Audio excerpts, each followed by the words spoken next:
Yun guys, nasira yung cellphone ko. Mali kasi ako. Basta ako na yung dito. Ay, basta. Ito na lang. Pauwi na. Oh! Pauwi na rin kami. Kaya yung mag-prepare na kami. Yan. Magulong kwarto. Wala na bang naiwan? Tingnan ko kung may naiwan.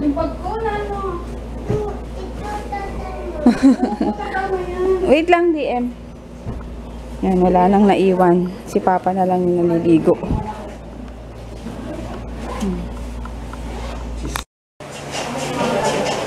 Grabe naman yan. Look, ma'am, no hands. Uy, pengi kami, uy. Layo. Yan, ready na kami. Hindi na kami. Ayun. Nasa na yung bag ko. Yun, hinahin ko na to.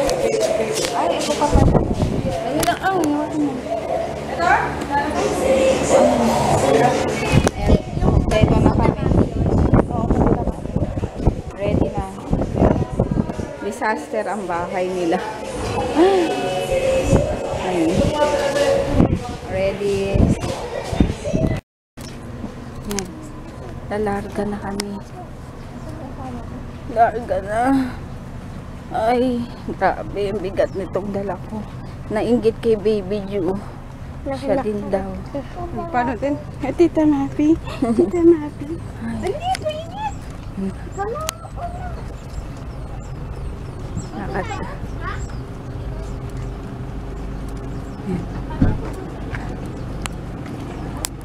Tito Froggy, hindi na, baby. Ay. Si diretso na kayo. Yan, uwian na. Wala. Grabe. Ano tayo?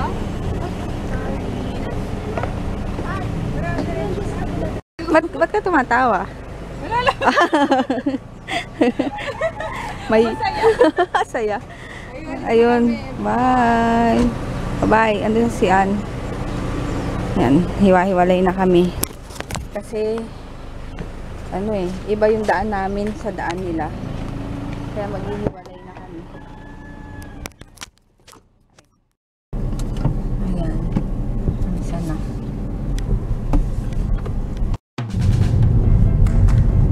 Wala pang mga ano dito. Mountain. Wala pang ano masyado dito. Ha? Beach. Oo, beach. Ayaw mo naman sa beach. Ba't ayaw mo sa beach? Diba?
drive-thru ng McDo.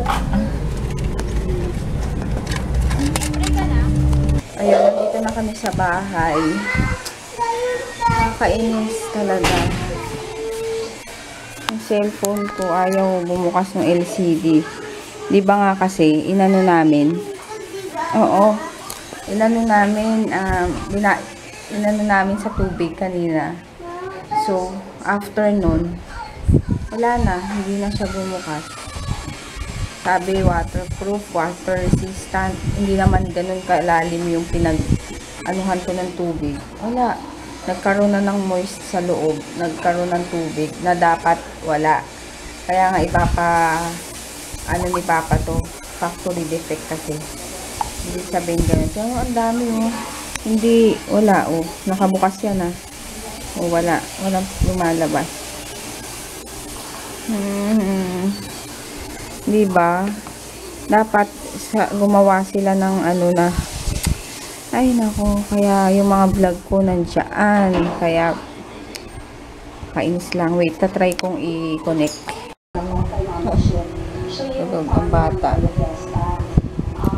Saan tawag dito? Nainis pa din ako. Ano siya? Tumawag naman na si Papa sa Samsung mismo. So, baka palitan ng bago or yun pa din pero yung board na lang yung papalitan. So negative na talaga ma-revive yung aking mga clips doon, mga videos. Kaya yun, nakakalungkot kasi nakakatawa kasi yung underwater namin nakuha. Basta nakakatawa kasi ang dami. Tapos yung nasa beach kami, yung underwater nasa pool kami nun. Ayun, sayang kasi. Tapos galing siya sa Globe naman, parang kumuha ng letter from them. Tapos pupunta siya ng Green Hills para dun ipapagawa. Under warranty pa naman, kaya okay. Buti na lang at nalaman din agad na yung water resistant na yon is hindi pala. Yung parang merong defect talaga siya, factory defect. So yung tubig pumasok sa slot ng SIM. Kaya siguro hindi masyado sealed. Kaya doon pumasok. Kasi syempre, di ba, dapat kung water resistant yung claim nila, dapat sealed lahat yung mga posibleng pasukan ng tubig. Eh, hindi. Hanggang sa nagkaroon ng moist yung loob. Tapos, hindi na talaga bumubukas. So, yun. Tapos, sana nga magawa ASAP. Dahil wala akong cellphone. Pwede naman mag-vlog ako. Camera pa rin itong gamit ko. Hindi ganun kaganda yung syempre, kesa dun sa cellphone yung gamit ko, diba? Ang dami nang nag-comment na malinaw, maayos. Kaya yun din yung gusto kong pang vlog. Ang mali ko lang is hindi siya nakasave sa memory ko. Kung sa memory siya nakasave, yun, makukuha ko pa talaga. Kaso sa phone, kaya yun, wala na akong choice. Kundi, ganun na nga, natanggapin na hindi na makukuha talaga. Mabuti nga, di yung camera ko yung naano sa tubig. Syempre, hindi ko naman talaga gagamitin sa tubig. Kasi yun, kaya ginamit yun. Kasi, ang claim ng Samsung is water resistant. Pati nga yung commercial nila, pinanood ko. Nag-underwater pa sila. Tapos, mas malalim pa yung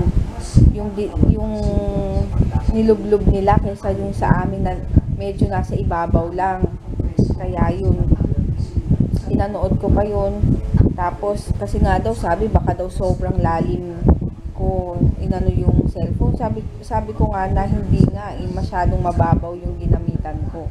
And, okay lang kasi, kung naka-sealed yun, yung talagang walang mapapasukan. Kaso yun nga, nakapasok.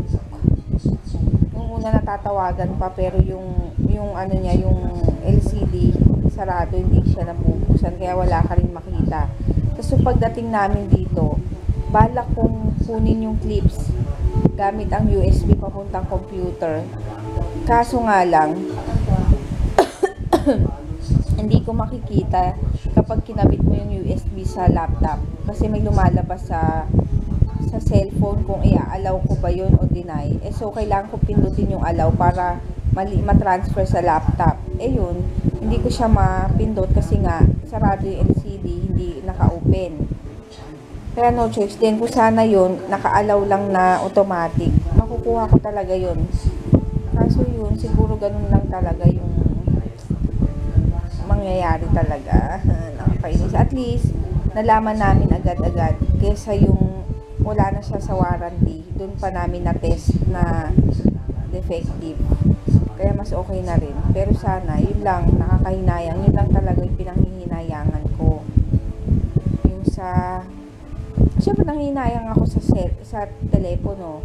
Pero siyempre, iba yung nandoon, yung memories. Siyempre, hindi mo na siya mababalikan.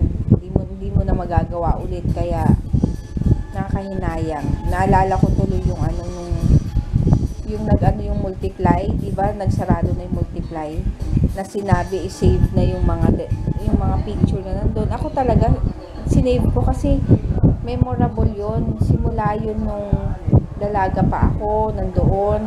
Tapos nung nagkakilala kami ni Dalton na nag-ano rin kami, nag-outing din kami kasama yung mga friends. Tapos nung baby si JJ, yun hanggang sa lumaki, ang dami kong picture, as in, ang dami. Kaso, wala, hindi na-save. Wala, hindi ko na nakita. Hindi ko na na-retrieve. Hindi ko na alam kung saan ko na-save o ano. Kaya super nanghinayang ako noon kasi, at saka naiyak talaga ako noon kasi nga, memories, di ba, nandun lahat, hindi mo na mauulit. Siyempre si JJ hindi na magiging baby ulit. Kailangan mo bumalik sa pagkabata. Tapos yung dalaga kami nung naging kami ni Dalton, yung ganun. Kaya sayang. Sayang nga yung picture mo yung baby ka pa. Yung buhat-buhat ni Lola. Oo, basta nakakahinayang lang. Kaya ngayon, ito na naman yung nangyari. Siyempre, di ba, sa phone ko siya sinave. Hindi mo rin kasi alam na ganun ang mangyayari. Kaya yun.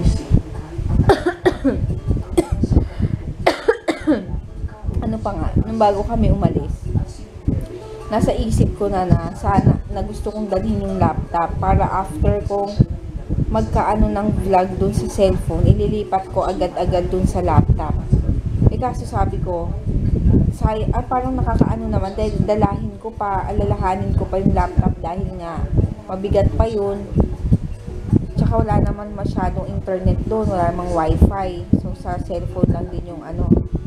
Siguro parang yun na yung sign na dapat talaga dinala ko. Kung sana dinala ko yun, na ano ko, nalipat ko na agad yung vlog nun, yung video sa laptop. Kaso yun, sinabi ko hindi na. Kaya yun ang nangyari. May sign na pala nun. Ay nako.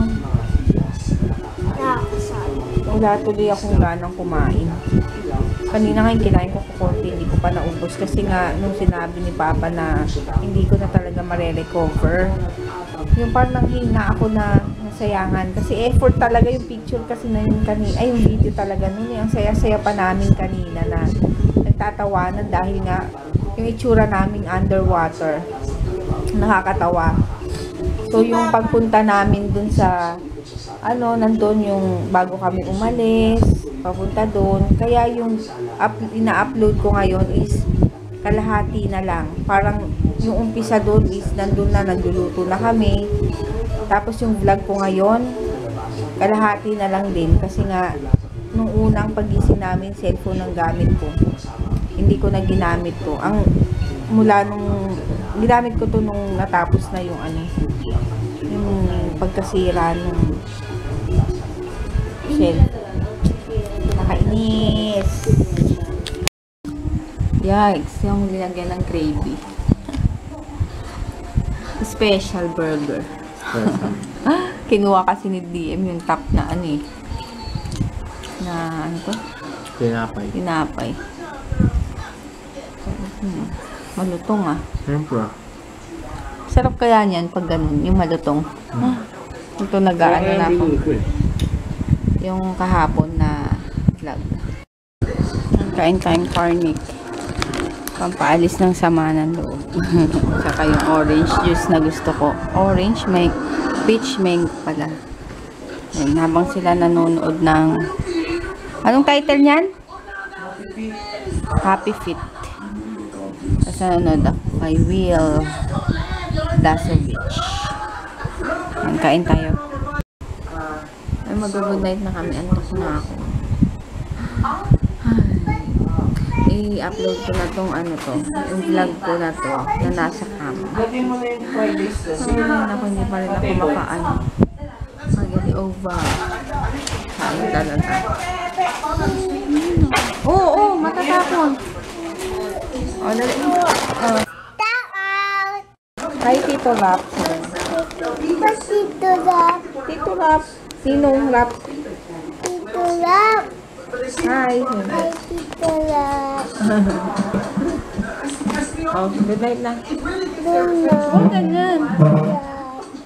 Night. Luna, Tito Rap. Ayun. Okay, good night. See you tomorrow.